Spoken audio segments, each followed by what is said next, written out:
Para cualquiera que haya visto Coraline sabrá que no es una película que al verla uno pensaría que es particularmente para niños. Tampoco diría que es una animación semejante a casi ninguna otra en la industria del cine, con un estilo y una historia que en lo más esencial transmite extrañeza, terror y misterio. En ese sentido no es exactamente lo que uno llamaría una aventura divertida, pero es verdad que tampoco deja de lado la fantasía y la exploración a lo desconocido, características de historias clásicas para niños. Un balance muy interesante y poco realizado con éxito, pero ¿cómo lo logra? ¿Qué hizo en mi yo de 12 años cuando apenas la vi? Que al mismo tiempo que me lograba aterrar, había algo en ella tan impresionante que simplemente no podía dejar de verla. Con esto en mente, exploremos qué esconde la película de Coraline en su estilo y relato y qué la hace ser única en el género de horror y la hace mantenerse el día de hoy como una de las mejores películas animadas de todos los tiempos.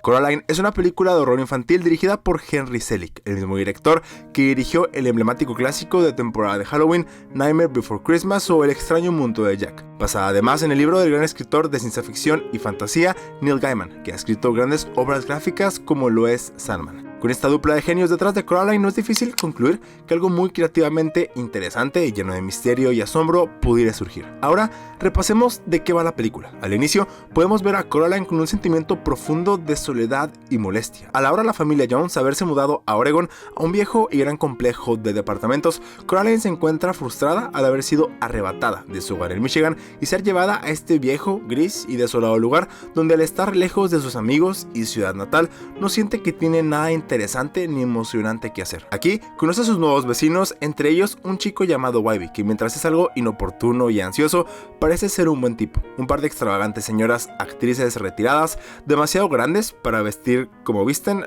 no me refería a eso, y un acróbata ruso al que su época parece haber pasado hace tiempo, y que, para hacerlo aún más extraño, tiene todo un espectáculo con ratones. Sí, a veces es mejor no preguntar. A partir de aquí, Coraline en mucho aburrimiento y al haber hartado rápidamente a sus estresados padres llenos de trabajo, decide hacer lo que cualquier pequeño haría en su lugar: explorar. Es así que dentro de un cuarto encuentra una puerta secreta que la lleva a una versión alternativa del mundo donde vive, donde curiosamente todo parece lucir mejor, más limpio y más colorido. En este mundo al revés, hasta sus padres son versiones mejores de su papá y su mamá, sus otros padres, así apodados por ellos mismos. Si le ponen a estos más atención, le dan cariño y atienden todos sus placeres y gustos. Todos sus extraños vecinos no son solamente versiones mejoradas de los de su realidad, sino más talentosos, más jóvenes y más esbeltos y sanos a la vista incluso. A pesar de todo esto, hay un sentimiento de extrañeza y rareza entre tanta perfección, pequeños detalles intranquilos que Coraline nota pero al principio pasa por alto,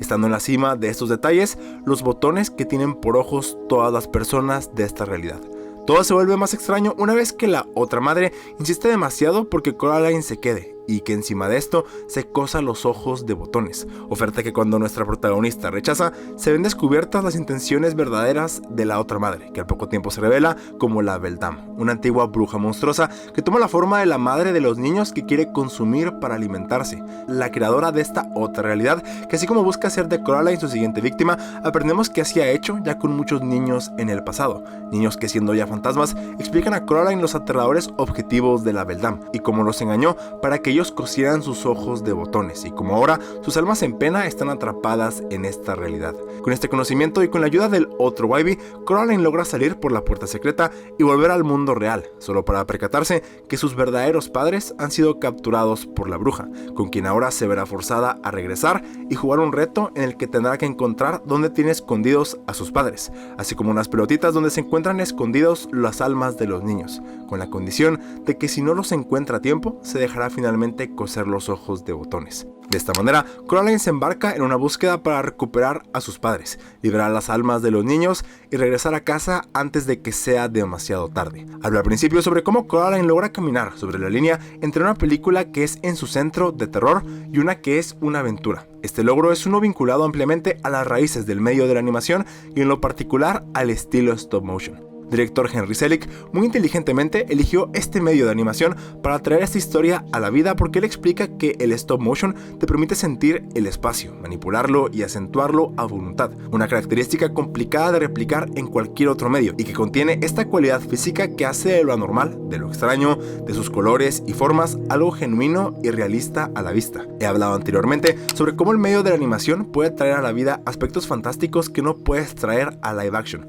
cuestión que creo se ve todavía más potenciada a su propia manera con el medio del stop motion, y más aún cuando hablamos de horror, donde las características de lo bizarro, lo grotesco, lo amorfo y lo disonante pueden ser tan visualmente remarcados, acentuados desde la incomodidad y lo asimétrico, y hacia lo horrendo y espantoso. Ahora, al hablar específicamente de horror, necesitamos destacar que Neil Gaiman, el autor del libro, incorporó en la creación de su historia elementos de historias clásicas de cuentos de hadas, de fábulas y de folclore, que tenían como principal propósito, a su vez que captar la atención con elementos fantásticos y mágicos, el enseñar e instruir a su audiencia juvenil, contando las consecuencias de los malos actos y mostrando la crudeza del mundo real, con el fin de traer moralejas que contenían narrativas arriesgadas y mensajes contundentes. Es de este fundamento del que Coraline de cierta forma se ancla. Henry Selick dice que los cuentos de hadas, especialmente aquellos con una fuerte base moral como Coraline, están destinados a dar miedo y son aún más efectivos por ello. Y tiene mucha razón. Películas como lo eran Bambi,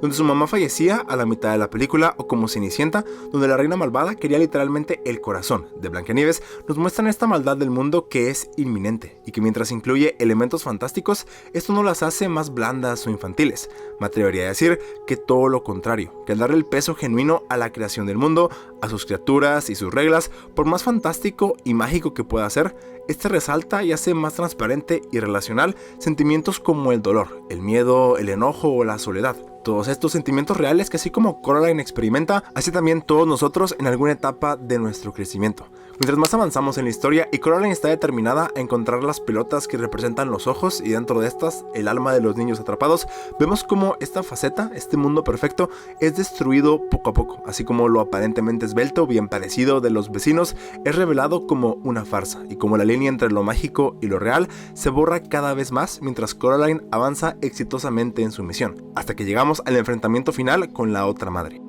Aquí, Coraline ha recolectado las almas de los niños y ha localizado el paradero de sus padres, pero a sabiendas que la bruja es engañosa y seguramente no vaya a cumplir con su promesa de dejarlos ir, la distrae y toma la ventaja, y solo por muy poco escapa con éxito. Toda esta secuencia es hermosamente impactante en muchos sentidos, es visualmente alucinante, donde en otras películas el uso del juego de luces y oscuridad, jumpscares y efectos CGI pueden marcar el suspenso, aquí el stop motion permite una inmersión palpable, donde se implementa el uso de contraste con luz y movimiento para crear una atmósfera terrorífica e inmersiva hasta el último momento del clímax. Finalmente, Coraline logra escapar, libera el alma de los niños y salva a sus padres. Al poco tiempo de apenas volver, el alma de los niños liberados advierte a Coraline que tiene que desechar la llave que da al otro lado. Es aquí que mientras Coraline se pone en marcha para deshacerse de esta, la mano araña de Beldam logra pasar por la compuerta, intentar recuperar la llave y terminar con la niña. Aquí, Coraline es salvada por Webby, quien acude a su rescate y en un último movimiento